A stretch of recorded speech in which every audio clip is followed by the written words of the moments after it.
long have we known each other? Maybe almost 30 years? And I've been waiting for this day for you to be driving me around. I always knew you'd be driving me around.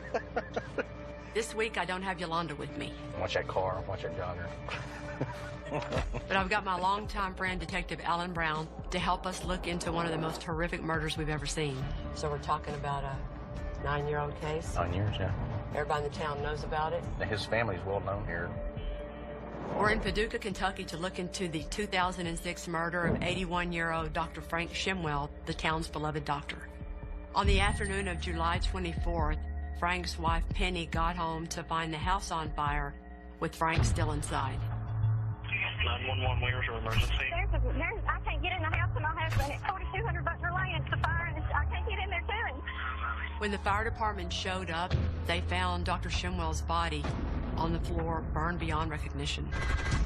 The autopsy revealed soot in his lungs, which means that he literally burned alive. I can't think of a more horrible way to die. I can't even imagine. So the first uphill battle with this scene, obviously, is fire. Mm-hmm. Arson cases are hard to investigate because any physical evidence you might have had literally has gone up in smoke. It's a big reason this case is still unsolved. The death of Dr. Frank Shimwell is surrounded by questions. He'll be sadly missed by his family and many, many friends. This is the kind of case that's all about trying to find the proper witnesses, which is what we have to do this week. It seems like everybody in this whole town knew and loved Dr. Shimwell. Hopefully they can help us piece together what happened and we can figure out whoever it was that committed this cold-hearted, evil act. You get that freezer, man. Morning. Hi. Hi. Kelly? Brian Laird. Nice to meet you. Nice to meet you. Troy Turner. Nice to meet you. Nice to meet you. Hey, Chief Martinhill. Chief Alan Brown. Yes, nice to meet you, Alan. Thank you Good very morning. much for inviting us. You're welcome. Yeah, we appreciate you coming to Kentucky and see what we can work out on this case. When Dr. Shimwell was murdered, it had a pretty big impact just because he was a local physician and the fact that he's 81 years old. I think that everybody within the community, especially the people that knew Dr. Shimwell, want some closure to this case. So we got a picture here of Dr. Frank Shimwell, and here he is with whom? That's him with his first wife, Mary. Frank's wife, Mary, died of cancer in 2002. Within weeks, Frank started seeing his next-door neighbor, Penny Baird, and he married her shortly thereafter. So the case happens, you're here at the department, and tell us how it starts. It happened on July 24th, 2006, a little after 2 o'clock in the afternoon. Our 911 center received a call from a woman saying that a house was on fire and that her husband was inside and she couldn't get to it. The firemen make it to the kitchen area. They recognize there's a body laying on the floor. What they notice immediately is that there are things piled on top of the body. So that was really the first clue that this isn't something that is accidental. They contacted a detective with the Kentucky State Police. He believed that an accelerant was used and there was soot in his lungs, so he was alive. The person that would do this to an 81-year-old feeble man who had to use a wheelchair to get around and then couldn't even get up on his own is about the worst there is. It's about as evil as you can get. They were able to get a forensic anthropologist, and she can definitively say that Dr. Shimwell had been struck in the head with something. Dr. Shimwell suffered separate blows to his head, which meant that someone knocked him upside of the head, down onto the floor most likely, and then put things on top of him to set him on fire like he was a bonfire. I can't imagine how painful that was of a way to die.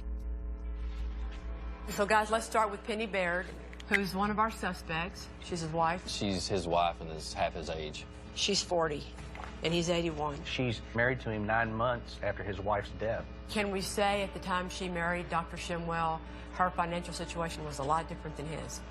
Definitely, right? Yes. And that's even noted in the details of the prenuptial. She has nothing. Dr. Shimwell was well off and had Penny sign a prenup before they got married to keep their assets separate.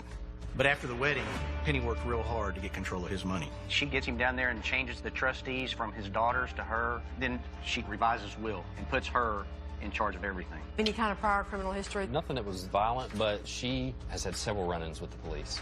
Before she married Frank, Penny had spent some time in jail for shoplifting. And before Frank's death, she was looking at going to prison for violating her probation. She apparently knows she's going to jail in August. We're not sure if any of this is connected with the murder, but it might suggest what kind of woman we're dealing with. Okay, so let's put Chris Baird up here. Penny's Son. How old was he back then? 18, 19. So if Mom gets the money, he stands to benefit. Right. On the day of the murder, police brought Chris down to the station for questioning. Chris was evasive in answering the questions about where he'd been just hours earlier. The last time you were over at Mr. Shimwell's house? Yesterday. You didn't see him at all today? Did you go over to the house today? No, not right now. He wouldn't take a polygraph without talking to his mom. And what happens when he takes the polygraph? It was inconclusive. Were you at Dr. Shimwell's house anytime before the fire started? No. Polygraphs are not a perfect science and they are not admissible in court. But an inconclusive result will always make you wonder if Chris is maybe hiding something. Okay. All right. We'll do Tim? Sure. It's Penny's lover. Yep. At the time of Frank's murder, Penny was having a not very secret affair with a man named Tim Jones. I did add up here sex morning of. He didn't say we had sex, but he insinuated. Not hiding their relationship. No, and he's his only alibi witness. He says, after she leaves, I'm home, watch Dr. Phil, or take a nap. Right. And I just happened to ease over. According to Tim, on the day of the murder, he decided to stop by Penny's house, and when he got near, the fire department trucks were already blocking his way. Not only is his story strange, but since he says he was alone, he has no one to corroborate it, and a pretty good motive to kill Frank if he wanted Penny all to himself. A key thing, too, is that Tim had these little, it's like these little racing cars that take nitromethane, which is a fast-burning liquid. Well, Penny claims in one of her statements that an empty bottle of it rolled out from underneath the seat of his truck or something like that. She's talking about Tim having been the one who killed Dr. Shimwell. When questioned by police, Penny told them that Tim had admitted he killed her husband. I said to him, I think you killed Frank. And he said, I did. And what are you going to do about it? I'll take you down with me. And we don't have him accusing her back when he hears that she's throwing him under the bus. No. Nothing. Nothing. Well, that's a pretty good start for the board. We have 3 suspects with potentially intersecting motives. The question is, did any of them work independently or together to kill Dr. Shimwell?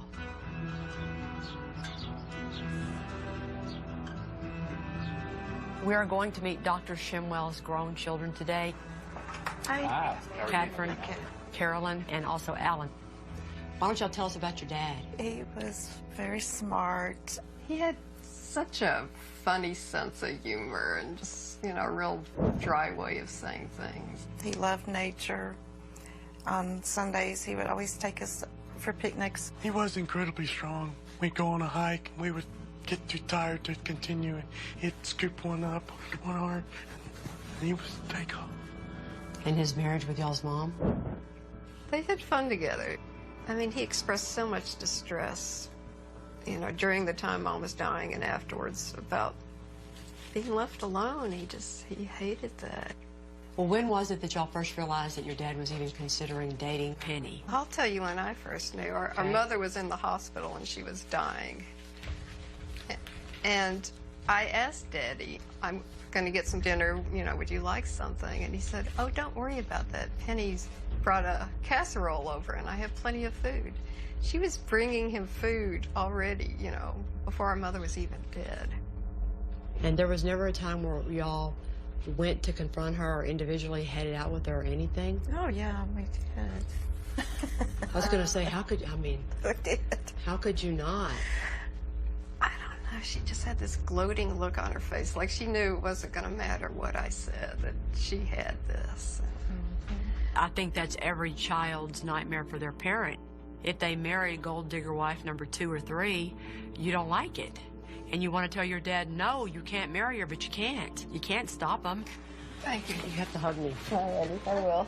But a gold digger is not necessarily a murderer. And I can't help but think that if Frank is getting companionship and care from Penny in return for letting her spend his money, then maybe Penny didn't have a motive to kill Frank after all.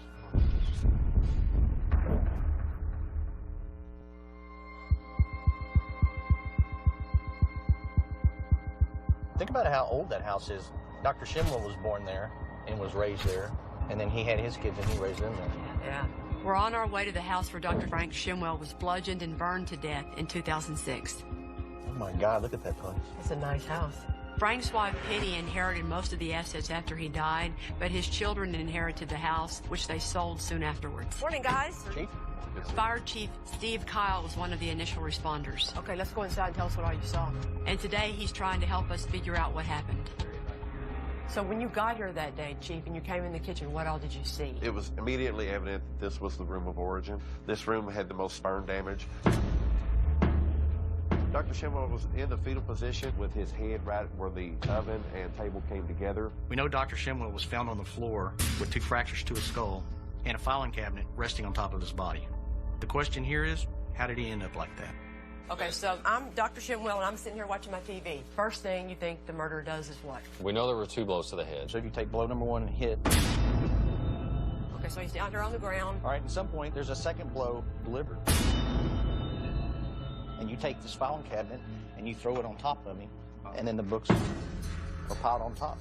And he's not dead, he's alive. He is, he's still alive. Wow. Lying there on that cold floor with that chair filing cabinet put on top of me. That's pretty cold. I realized you can't get it off of you, you can't move, and you can't stop it from happening. You're just on the floor defenseless. And that filing cabinet was where he kept all of his books. 2 of our suspects, Tim Jones and Chris Baird, were both strong men. But the doctor's wife, Penny, was only 5'4" and weighed less than 100 pounds. I'm wondering if she would even be able to lift a heavy filing cabinet.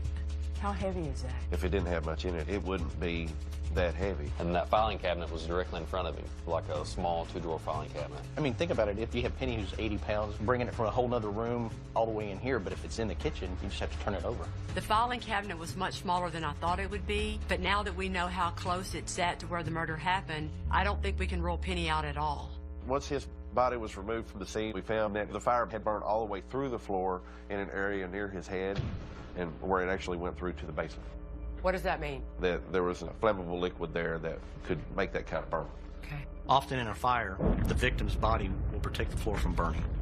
But in this crime, an unknown accelerant was poured on the victim's head and spilled onto the floor. So when the fire was lit, not only did it burn through the victim, but it also burned completely through the hardwood floor. We know Penny told detectives her boyfriend, Tim Jones, had an empty fuel canister in his truck, and police recovered accelerants from his house. But since the accelerant in this fire is unknown, we can't determine if it was Tim's fuel that started it. This is pretty much what it looked like. Actually added on to the back of the home. But what it used to be was a gravel driveway that went all the way behind the house. So somebody could park a car behind and nobody'd see it. Right. Back when this murder occurred, someone could have easily hidden a car behind Frank's house. So any of our suspects could have committed this crime practically undetected. That house back then was probably one of the nicer houses in Paducah. Yeah. And the fact that someone was murdered there, God, it's so sad. We have 3 suspects and they all knew each other, so there might be more than one of them involved.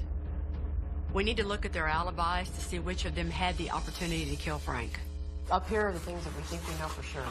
We know that Penny had a really busy morning because she was running errands all over town. I was in the post office. I went to Thomas Furniture sometime. I have 2 bag of bags. I went to Vernon Moose's. My bracelet broke again. It's almost like she was trying to be seen. And we know that Chris was also busy running errands around town. Chris gets up that morning at 11, goes to Salvation Army, goes to McDonald's. What time did you go to Salvation Army? Probably took like an hour, I guess, whenever I woke up. Tim has the weakest alibi because he says he worked early morning, had sex with Penny mid-morning, and then he took a nap. Then I took a nap, smoked a cigarette, got in the shower, watched the first part of Dr. Field. I mean, he's his own alibi. We're having a hard time making sense of the day, and that's when I realized that we're missing a really big piece of the puzzle. I had one big case where I learned the most I've ever learned about arson. The girl gets raped. She's set on fire on the couch. It was about 1 in the morning. The next day at 11 o'clock, there is no smoke coming out of any windows. There's nothing in flames. There's nothing that you can tell from the outside of the house. That many hours later, they go in the house, smoke is everywhere, she's dead. But the point is that with a fire, you never know how long it's going to take with the smoke and the flames and all that. So all this up there where we're trying to figure out, I don't think we ever know. It's just so variable. Right. Fires can smolder, so our fire could have been lit hours before the firemen ever arrived. And because we can't say when the murder occurred, we also can't rule out any of our suspects. We're going to have to solve this case another way.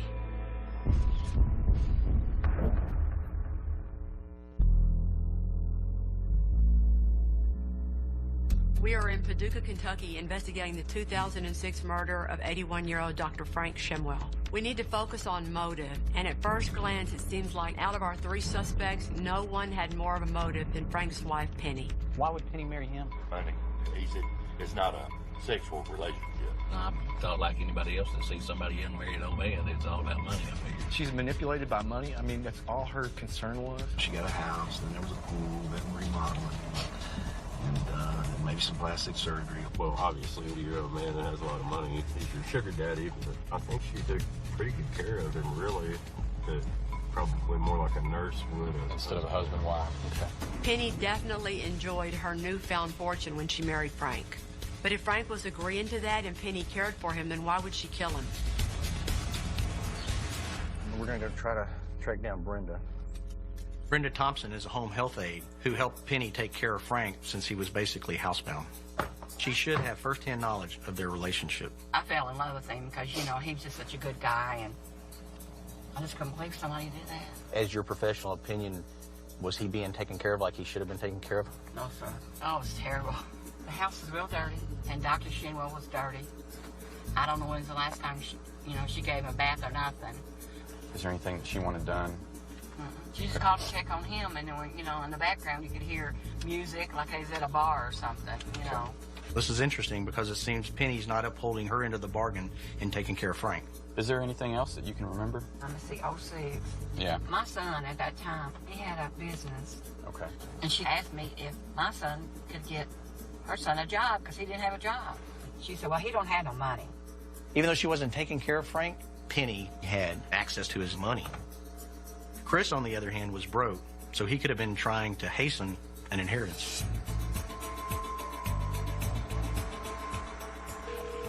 Hello? I was trying to reach Michael Buckley. Yes, sir. Chris claims that on the day of the murder, Penny called him about the fire and he ran over there to help. Michael Buckley was a neighbor who witnessed the fire. Maybe he witnessed Chris's behavior as well. Tell me about that day. I just remember mowing the lawn and a guy in a white van. When you seen the van, where were you at? I was in the front yard mowing. Man, I really appreciate you talking with us today. Have a nice day. All right, you too. Have a good afternoon. So there's 2 houses on that block. Okay. Dr. Shimwell's house, front door's right here, and this house sits right here. So he's looking at the front yard. He's looking at it. Okay. Michael saw a white van parked in front of Frank's house earlier that day. We know that Chris Baird drove a white van back then, but according to Chris, he never stopped at the house earlier that day. Were you at Dr. Shimwell's house anytime before the fire started? No. Well, obviously there are a lot of white vans in the world, but I'm wondering whether or not Chris is confused or not being straight about being there at all that day.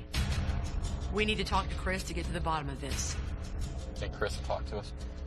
Who knows? After Frank's murder, Chris actually changed his last name, but we've tracked him down to living about an hour away. It's time for us to get some answers. There are 2 cars at home. Somebody's walking out the door right now. Hi, Chris. My name's Troy Turner. I'm a detective with Paducah Police. Nice to meet you. I'd just like to talk to you for a few minutes. No problem. Kind of go back to that day. We were having just a completely normal day, and then, freaking, Dr. Shimwell's house on fire. And I remember, I was wanting to go in there after I seen, his house is, filling with black smoke. See, that's the part I remember really good, is just me trying to go in there. And I tried to make it into there as much as I could. No one could survive that. It made even, the seconds I was in there and realized, I had to turn back. It was horrible. It was a horrible day. It's the worst day of my life. There was possibly a van that stopped by there. Do you remember if you had stopped by Frank's? To my 100% recollection of how everything happened, we did not go by there. Okay. For anything. That morning, for anything. Chris is still denying that he ever went to Frank's house in the hours before the murder. I'm wondering if Frank's neighbor is just confused or if Chris has something to hide. Why'd you change your last name, Chris? Because I'm embarrassed. I'm still embarrassed to this day about this whole situation. Just a memory of just being thought of as a murderer. I can't believe, I even ever was thought of like that. Did she if ever? you ever knew me outside, I'm super happy, and I've always been, but that definitely did put a damper on who I was, at that time. Because that's something you know, obviously you just don't do. You just don't do that in life.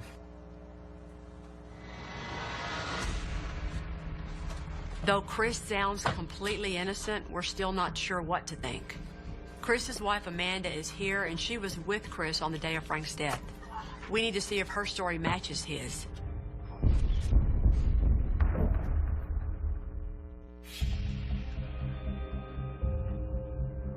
Do you remember that day? Do you remember what was going on? It's been so long. We're talking to our suspect, Chris Baird's wife, Amanda, to try and figure out whether or not Chris was involved in Frank Shimwell's murder back in 2006. Do you mind to just tell me what you can remember? I mean, me and Chris, we were always over there helping him out. That's why one of the things that's hurt us so bad is because we love that man so much.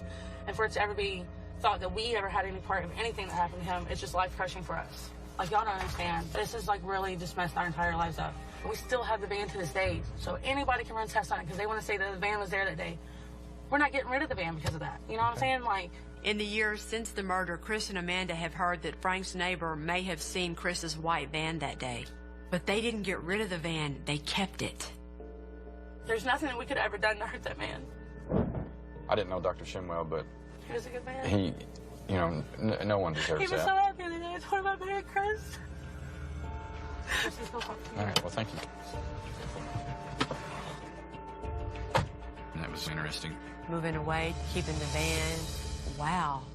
Both Chris and Amanda seem to have been truly affected by Frank's murder. It's time for us to make a decision about Chris. He was righteously upset the very day of the fire, trying to save Frank's life. It was a horrible day. The worst day of my life. Chris's inconclusive polygraph Were you at Dr. Shimwell's house any time before the fire started? now seems more likely because he was a frightened teenager than because he was a killer. And while it is still unclear whether or not Chris's van was truly at the crime scene that day, you have to wonder if Frank's killer could have easily hidden the vehicle behind the house. Somebody could park a car behind and nobody would see it, right? Would Chris have parked his van right out front to be seen by the neighbor? They want to say that the van was there that day. We're not getting rid of the van because of that. Chris has even kept that van all these years just in case the police ever wanted to examine it. I can't think of any time I've had a similar case like that where somebody hung on something that long because they were worried. What you can't deny with Chris is that even after all these years, he hopped in the car with us immediately. He never hesitated or avoided a single topic. He changed his name. He moved away. The effect that this has had on him is understandable, and his actions are completely consistent with an innocent man. I think you can mark Chris off the list. All right, so Chris comes off the board. We are now down to 2 suspects, and we need to try and figure out whether or not either of them or both of them is responsible for killing our good doctor. We need to learn more about Tim Jones. So we're hoping to catch Marcus and Janie here. That would be nice. Frank Shimwell's grandson, Marcus Floyd, used to work with Tim. Hopefully he can tell us whether or not Tim's affair with Penny could have driven him to murder. Tell me about Tim. It's just a slimy dude, man. It really is. Because him and Penny were screwing at the time, and you know he was reaping the benefits of the money. You know what I mean? They were going out getting boats and running around. They were up to all kinds of crap together into her, and this whole thing went down, and we ain't supposed sense. Now that we know Penny was sharing Frank's money with Tim, it gives Tim all the more motive to want Frank dead. Okay. All right. We want to talk to Marcus's wife, Janie. Janie, I appreciate it. Who is also, coincidentally, Penny's daughter. Penny is your mother, correct? Yes. Okay. Do you and her have a good relationship now, or what kind of relationship do you have? I mean, I wouldn't say we have a real good relationship. Okay. I didn't talk to her for about 8 years, so. Okay, so you haven't had much contact with her since the murder. Right. Who do you think knocked Frank upside the head and set him on fire? Well, I mean, I'd always been real suspicious about Tim anyway. And it just, the way he kind of showed up over at Frank's afterwards, and just, I mean, Tim's just always real suspicious kind of character and what. Appreciate you talking to me. All right.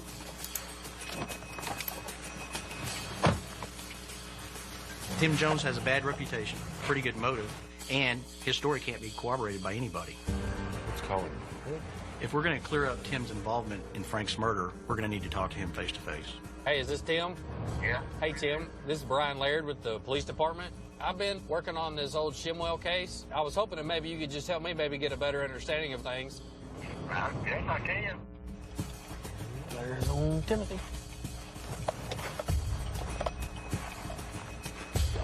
Hey, Tim. Not too bad of a day to get to work, huh? You still see Penny any? Nope, I don't care to see her. Why is that? Shit, that's your truck. Yes. Yeah, I'm waiting on you right now. Who is this? Buddy of mine. Hello? I would prefer if not use cash interrogation. Apparently, when Tim agreed to meet with us, he also called a lawyer who wants to sit in on the meeting. Eddie, Brian Laird. I can't say how this is going to affect our interview, but given my experience with lawyers, I don't have a good feeling about it.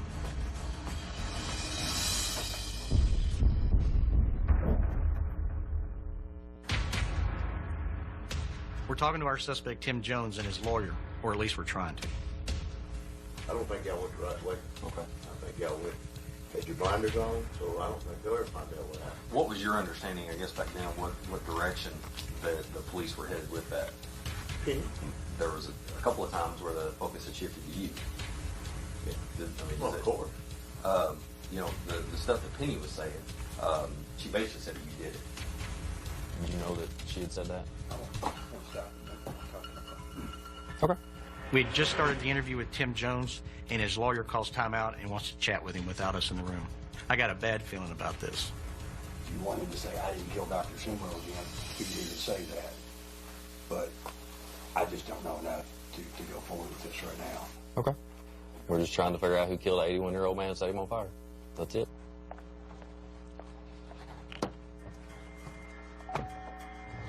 Oh, Tim, he's a cocky one. Yep, always has been.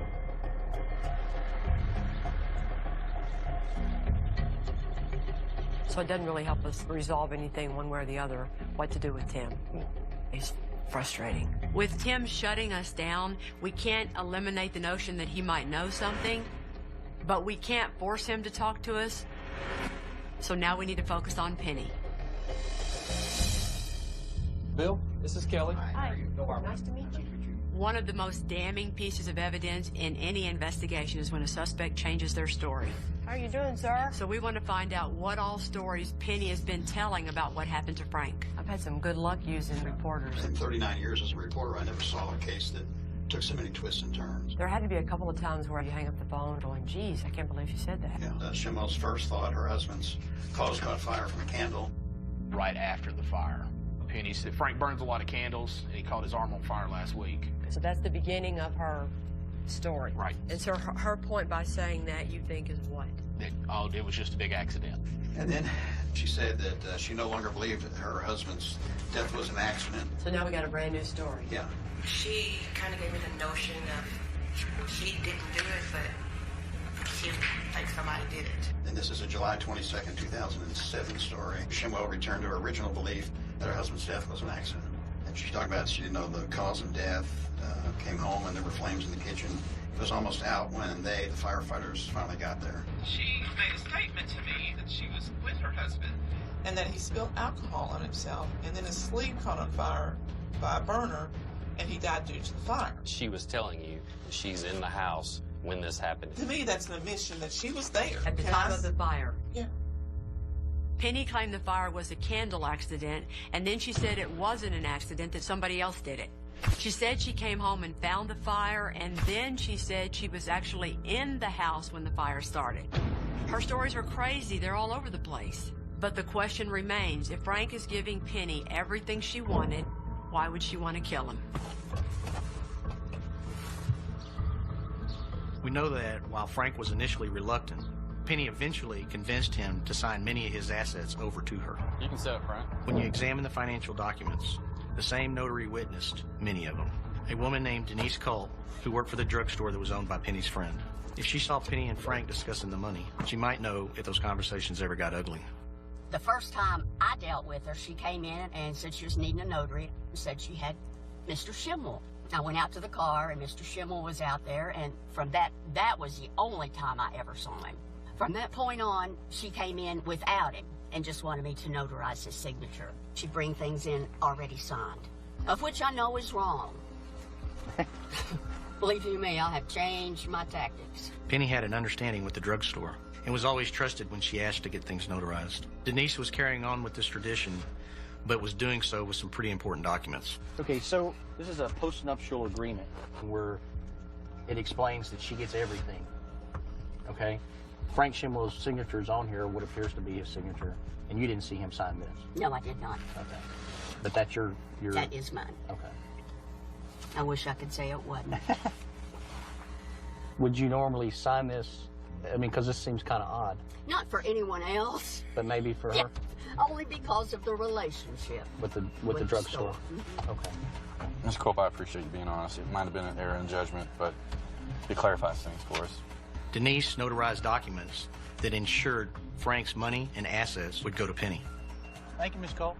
including their post-nuptial agreement, without ever seeing Frank sign his name.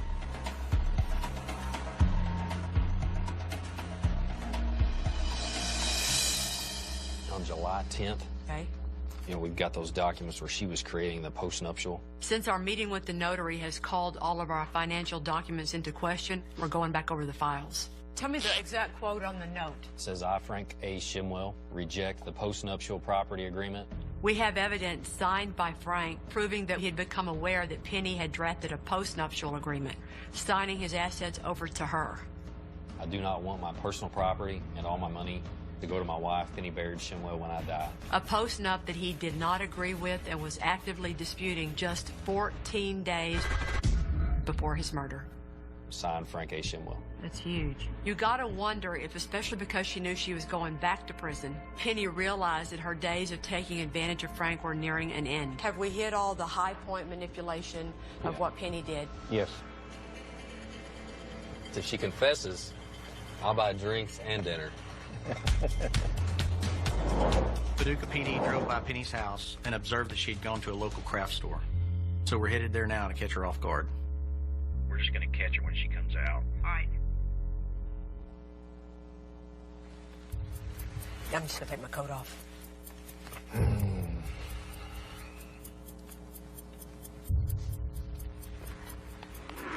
Oh, man. How are you in Hobby Lobby this long? Oh, Penny's very crafty now. She's making me like her even less. I didn't think that was possible. Damn, there she is. Yep, she got her a new hip. Oh, got her a table, too. Ready? Yeah. Let's do it.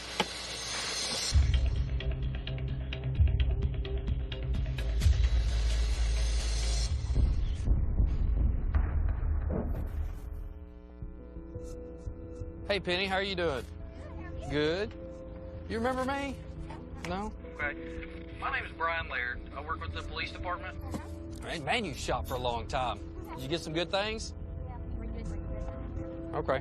I started working on Dr. Shimwell's case a couple years ago. Okay. So you won't speak with me about it at all? We was just trying to clarify a couple of things that you were talking about with Tim. You got 5 seconds to talk to me. Okay. There was a time where I think you gave some details about some things Tim had told you. That he had actually done it. Well, this is what I can tell you. They put me on a lot of medication, and I can just be real honest and tell you, I dreamed that he told me that. I don't know if it was a dream or if it was real. If that was a dream, it was a pretty, I guess a pretty vivid dream. I mean, I felt like it was really real. You know what I'm saying? Mhm. So I just don't know, y'all. I mean, I don't know what to say. Yeah. This is the first time Penny has ever said her accusation about Tim committing the murder was a dream. Unbelievable. I know that my hands are clear, my heart's clear. I didn't hurt Frank. I did everything in my power to save Frank that day. You have some cases in your career where I call them yappers. You have some defendants that are just going to yap. They're going to talk no matter who they're talking to. And Penny Baird would be in the top 5. Every time she opens her mouth, she tells a new version of the story. Okay, that was worth waiting on her to come out. It was awful sweet to help her put those things in the car. I'll do a many a thing to get someone to talk. That's right. That's right. Who dresses you, man?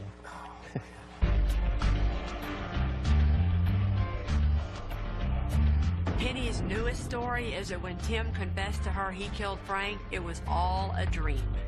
We need to take a hard look at Tim Jones and what we have against him. What do y'all want to do with Tim? We're going to have a hard time completely Xing him off. When he gets a lawyer and won't talk to you at the end of the story, there's not a lot you can do with it.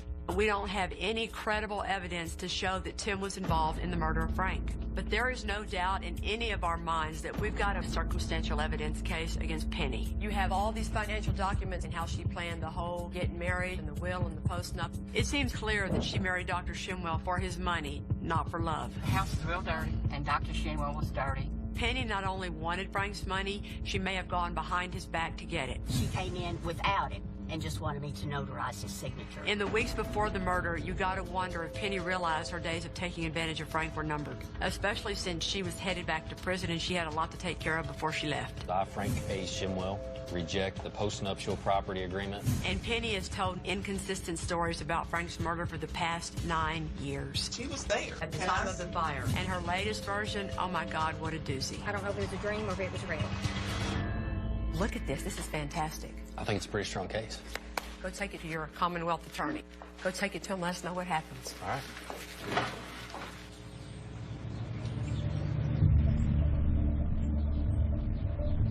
We're going to go meet Carolyn and Alan, Frank's daughter and son again. But Catherine can't come. This morning, Brian went to present the case to the Commonwealth attorney. Hi, Carolyn. And we're meeting with Dr. Shimwell's family to let them know what he found out. So I briefly met with Raymond McGee. He's an assistant Commonwealth attorney. We had a meeting scheduled with Dan, but he had a family emergency. He wasn't able to attend. But Raymond McGee thought everything looked good, but, you know, we need to meet with Dan. Okay. It's all up to Dan Bowes and his people now. We feel good. It's a good case. How are y'all doing with all this, Alan, Carolyn? Well, it's been quite an experience. It's been kind of hard to relive it all, and there's not been any closure for us because there's not been any justice for Dad. Well, you've been patient for 9 years. Right. Try to wait one more week and then let Brian...